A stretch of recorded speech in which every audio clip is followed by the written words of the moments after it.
You're listening to the Superpower Podcast, Superpower Kids Edition, where author, philanthropist, and Superpower Kids founder Neva Lee Recla inspires kids to discover their superpowers and change the world. Kids, this is your Superpower Kid, Neva Lee Recla.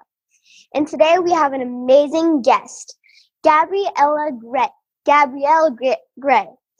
We met at New Media Summit, hosted by Steve Olsher. She's the founder of Modern Femininity and helps women master the art of energy. Today we'll be talking with Gabrielle about transform your life into heaven. So without further ado, will you help me welcome our very special guest, Gabrielle Grae. Hi, Gabrielle.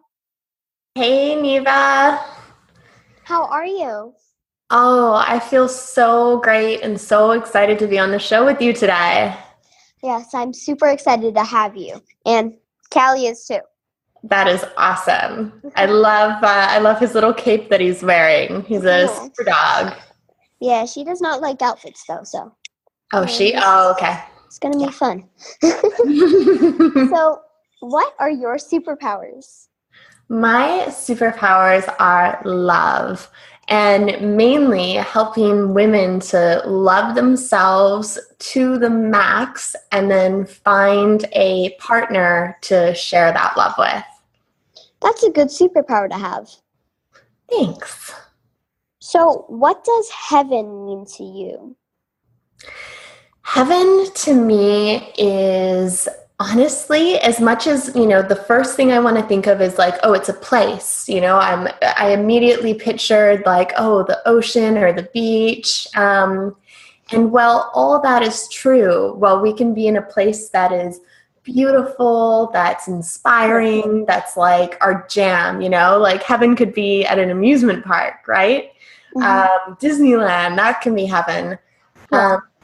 But I think one of the most important parts about, what I would describe as heaven is what happens, so not just on the outside, but what happens on the inside. Yeah. So it's like heaven is like a state of mind, and it's a feeling. I like that. With me, I kind of feel it as a place, and also like what you said, inside of me, but also like something more than a place, more of a higher realm sort of thingamajigger. Yeah. That makes sense? That totally makes sense. Yeah. And also, to me, heaven can mean like just something that makes you happy. Like being around family or being around people you love and people who love you, mm-hmm. and like a feeling instead of a place, but it could also be a feeling. Yeah, I think what you're saying is so important. It's so important that it's a feeling, because I don't know if you've ever experienced that, where you've been in this really, really great place, maybe like Disneyland or a park or somewhere like a pool or whatever, somewhere where, we're supposed to be having fun.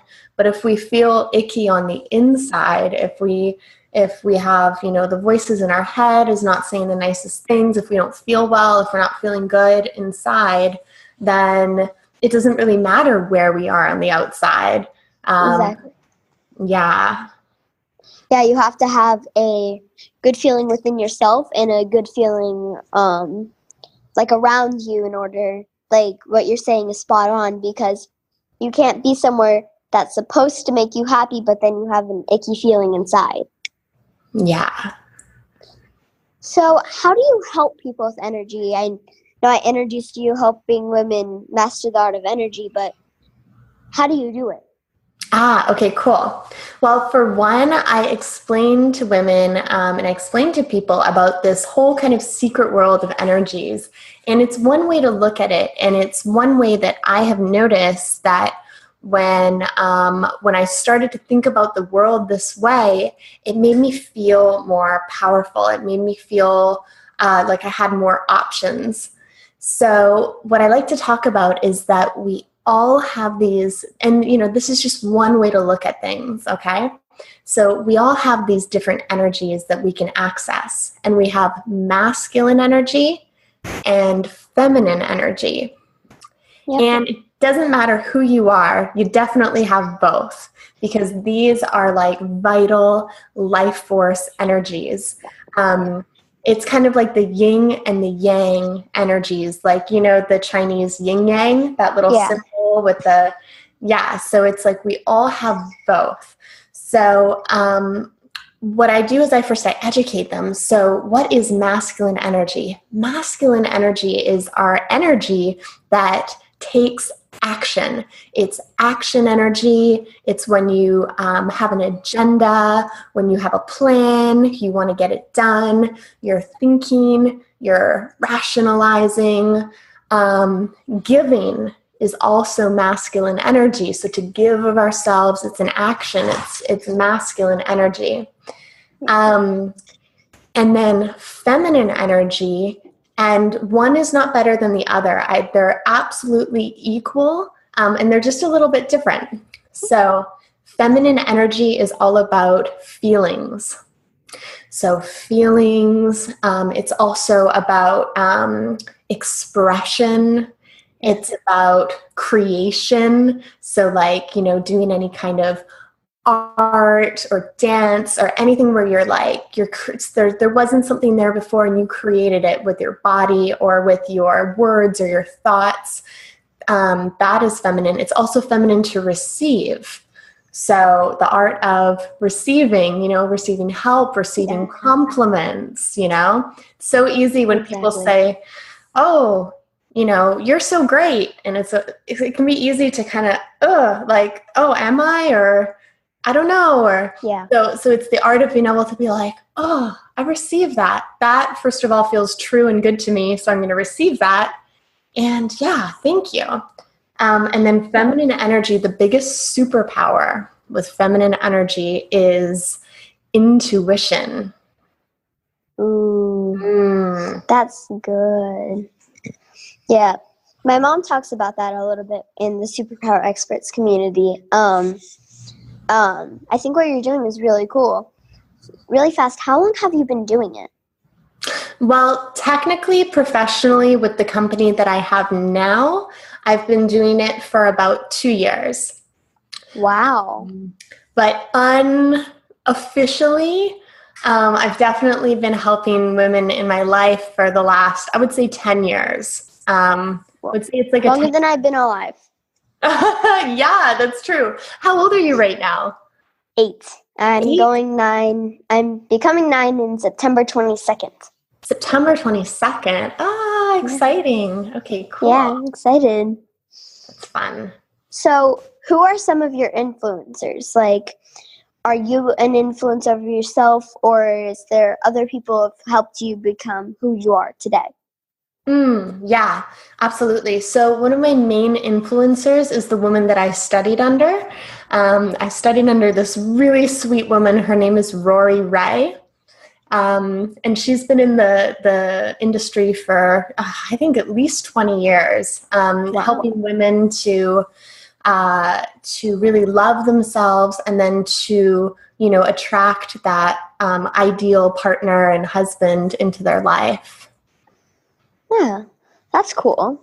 Because I think that in order to be successful and be who you are, you obviously learn from people. So that's why I asked you that question, because I have my influencers, like my parents, my dog, like people who bring me up so I can do my podcast, write my book, you know. So I think that what you said is really amazing. Yeah, and you know, what you're saying too is amazing, because, you know, we're not really meant to do this alone. Exactly. Like, that's why I'm writing my book for parents, so because they know their kids better than I do. Yes. We actually need to take a quick break, but where can people go to find out more about you?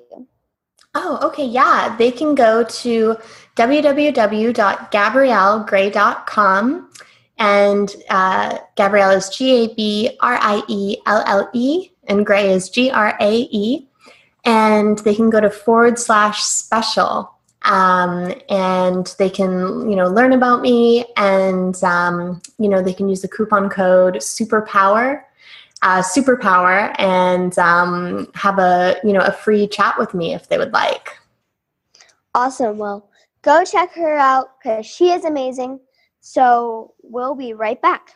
Are you here to change the world? Do you talk about things like vibration, frequency, awakening, and consciousness? Are you pretty sure you have superpowers? The Superpower Net is unlike normal coaching programs and conscious communities. We provide training, intuitive guidance, peer-to-peer learning, intensive one-on-one coaching, and a high vibrational network of people just like you. When you join the net, you get 24/7 access to a collaborative group of people who support you as you master your personal power and unlock your superpowers. If you're ready to use your superpowers to change the world, then join the Superpower Net today. Visit superpowerexperts.com/thenet to learn more. Okay, we're back and we've been talking with Gabrielle Grae about Transform Your Life into Heaven. So we actually need to do funny FaceTime. So make your funniest face in 3, 2, 1.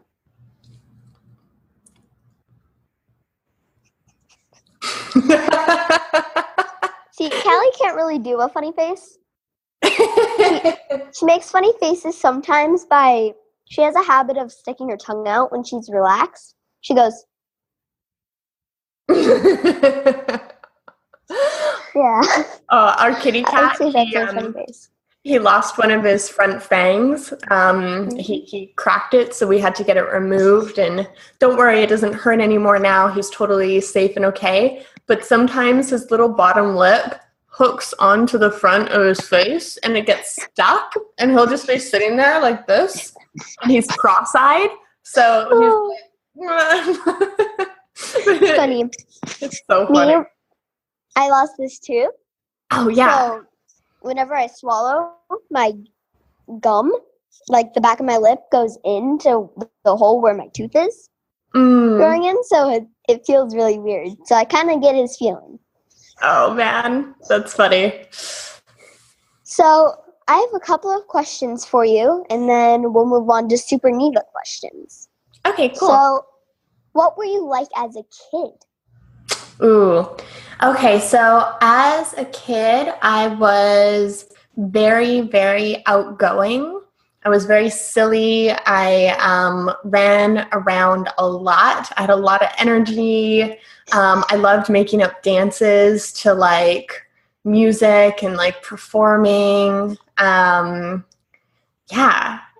also did cool. Gymnastics. That's cool. Yeah. I did gymnastics for a little bit, and then there was an embarrassing time where I fell.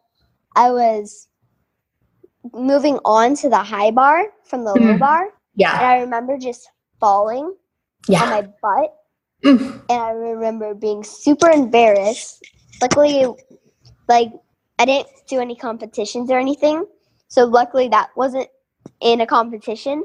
But right. I remember being super embarrassed because I just fell. And it was hilarious. It's funny. Actually, like, people ask what I did. So I did it competitively. So I ended up competing from the age of 5 until I was 16. Wow. And, so people ask, like, about it. And I'm like, honestly, I was just a professional faller. I was like the stuff that you see in the competitions where everyone's like, ta-da, and they're just like landing everything. It was like in practice, it's like 4 hours of falling. Like falling like sideways, forward, backwards, splattering. Like it's just, yeah. I have like a license in falling without hurting myself too much. That's awesome. Yeah. So I have an interesting question. What is something that no one else knows about you? Ooh, no one at all? I'm such a blabbermouth. Oh, gosh. Oh, okay. Well, I think one person might know this, but I always wanted to be an actress. Ooh, that's cool. Can't hear you. Mm. All right, now I can hear you. That's really cool. Okay. I say I want to be in a movie just so I can either beat somebody's butt or to do my own stunts. That's the only reason. Just to. Ooh, stunts. I actually, when you get interested, I'm actually friends with two very, very successful stunt ladies.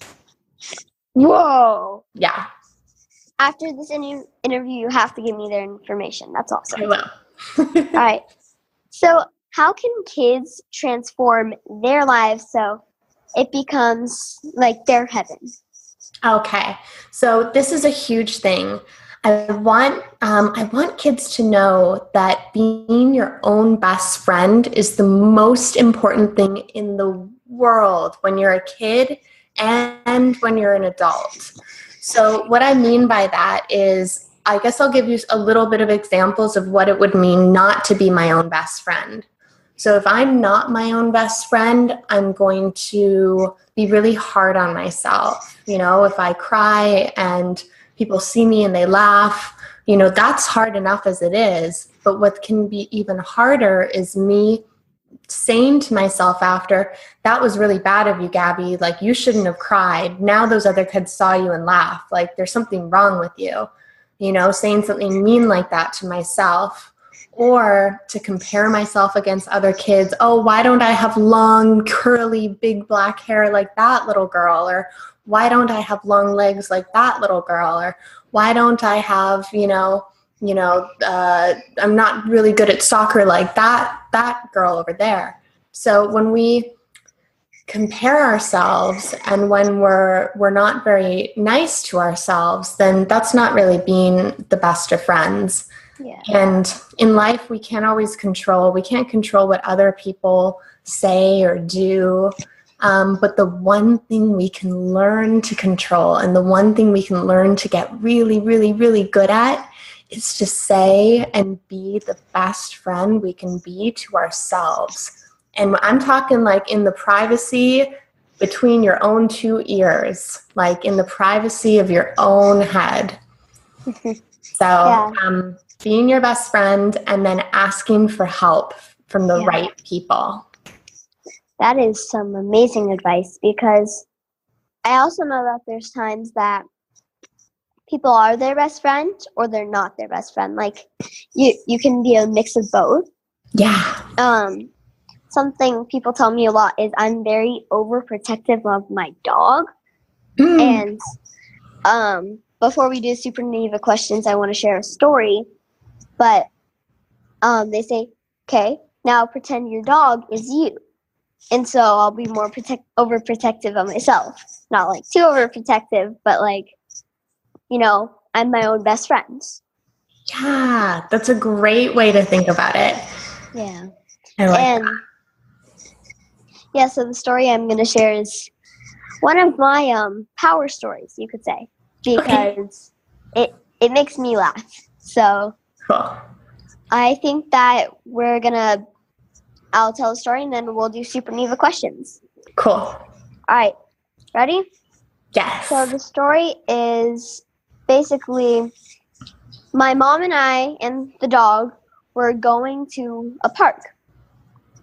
And I was sitting on the swings talking with this kid. And out of the ordinary, he had a smaller dog. You saw my dog. She's itty bitty. She's 7 pounds. His dog was a little bit smaller than mine. So out of the ordinary, he says, if your dog bit my dog, he thought she was a he, would just slap him. And I went, nobody ever slaps my dog. Ever. And what I say to people, I don't think that he was scared that my dog would bite him, or that, and he also said, is she nice? And I said, yeah, she's a very nice dog. She would only bite if she were playing. Right. And I tell people that I don't think he was scared of her biting him. I think he was scared of me biting him if he saw my dog. Aw, well, good for you for standing up for your dog and for yourself. Yeah. a silly thing for that kid to say anyway, but Yeah.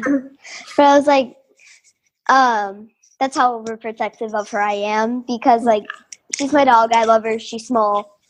Like, we were talking about going on bike rides, and I was saying, well, like, if the bike fell, it would be dangerous to have her in an enclosed basket or open basket, because if it was like in the middle of the road, she could always wander off into the road.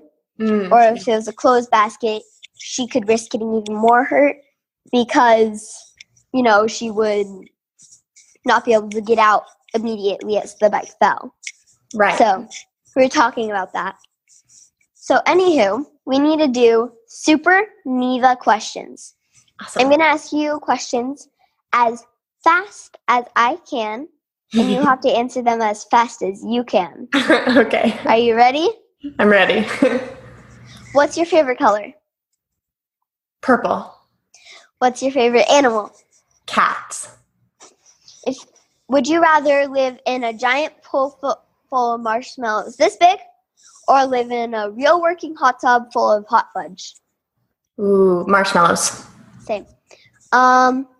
If you could be any inanimate object, what would that object be? A jet plane. Ooh. What's your favorite food? Macaroni and cheese. That's gluten-free. If you could say one thing to kids who are being bullied and need assistance, what would you say to them? Hurt kids hurt other kids. What the kids are saying to you is not about you. It's about how they feel inside themselves. So don't take it personal. Be your own best friend and ask for help from an adult. That's some good advice. Would you rather have a pet dragon or a pet unicorn? Unicorn. I'd rather have a pet dragon just because they can fly. It'd be a free flight, you know? Yeah, You fair could go to enough. Hawaii and you wouldn't even have to pay. Just grab a blanket, grab a pillow, grab snacks, you're good to go. Yeah. And you can bring as much luggage as you want. You could. A dragon is very big. Exactly. Would you rather be the smallest person in the world or the tallest person in the world? Ooh. Smallest. Why would you rather be the smallest? I could like sneak around. I don't know. If you could have any superpower in the world, what would it be and why? I would like to be able to teleport. I spend a lot of time on airplanes, and I have so many people I love that live in different parts of the world. So I wish I could just be like with my parents one day, with my best friend the next day. Like that would be so cool. That would be. Mine is flight, invisibility, and teleportation. Ooh. Just because I would be the master of hide and go seek. Like, Yeah. I could be up in the sky and nobody would see me. You know, you're good to go. You'd be like reigning champion of all time. Exactly. Yeah. What is your favorite holiday? Mine's Christmas. Oh, I was gonna say Christmas. It's so sentimental. It's got the cutest songs and all the fun. I love the lights. I love the decorations. Yeah. One of my favorite parts is making cookies for Santa Claus. That's awesome. Ooh, yeah, the cookies. And sneaking a couple. Yeah. But what I love about it is also our decorations. We have a porta potty with Santa Claus in it, and it has a bunch of lights over it and a hat. And you press a button, and it says, like, him singing a song, and then you hear him farting. and it actually, like, shakes. So it's the most hilarious thing. Then we also have a penguin and a snowman who sing, and that's really cute. Although we live in Arizona, so there's like no snow. Yeah. And it's normally hot during the winter, so that's the only downside of Christmas. Yeah. Fair enough. Would you rather be a fairy or a mermaid or both? Like a fairy mermaid. A fairy. I'd rather be both, and I'd want to be able to like change it back into a human, you know? Yeah. And then, because that way I'd be like a master swimmer, which I'm already a pretty good swimmer, and I'd be able to fly all over the place. Yeah. That'd be awesome. Yeah, you'd be able to do water, earth, and air, which is kind of like the whole planet. Exactly. Yeah. What is, think. What's your favorite candy? Ooh, I like sour gummy candies. That's good. Yeah. I can do minor sour things, you know. Mine I'd probably say chocolate candies, or they're like pink and they have a little bit of a sweet and sour inside. They're really good. They're kind of long. I don't remember what they're called, but they're amazing. I get them every time we go to the movie theater. Ooh, nice. What is your favorite type of cookie? Mine is cookie dough. Ooh, that's a good choice. Raw cookie dough. Oh my gosh. I think I like white chocolate chip macadamia nut. Ooh, that's good. Those are good. All right. So that's all the questions I have for today, but that was awesome. Yes. And let's remind people one more time where they can go to find out more about you. Yeah, I would love if you wanted to visit GabrielleGrae.com/special. And again, coupon code is superpower, all one words, of course, because, you know, this is the Superpower show. So, yeah, I would love to connect with you. Awesome. Again, go check her out because she's amazing. So would you like to join me in the sign-off? Yes. All right. I would. Remember, kids, we all have superpowers, and we can change the world. Awesome. Thank you so much. Mwah. Mwah. Thanks for listening to the Superpower Up podcast, Superpower Kids Edition. Go now to superpowerkids.com and discover your superpowers today.